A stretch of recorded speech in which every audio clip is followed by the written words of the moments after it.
Welcome to Not Milk Never Milk. Subscribe if you're lactose intolerant.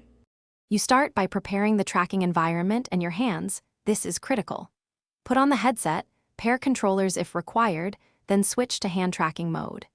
Make sure sensors face you and sit at eye level. This improves occlusion handling.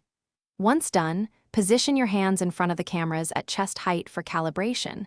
Move fingers slowly through full range so the system learns your shape and motion. This first step reduces jitter and sets a reliable baseline for fluent interaction later. Now you train motion and gestures so the system responds predictably. Start with deliberate, slow repetitions of pinch, grab, and open palm. Do each about 10 times to build consistent tracking. Keep your wrists neutral and your hands slightly cupped. This avoids sensor confusion and reduces drift. Make sure to test sensitivity settings and pick one of the 3 levels, lower for precise editing, higher for fast gaming.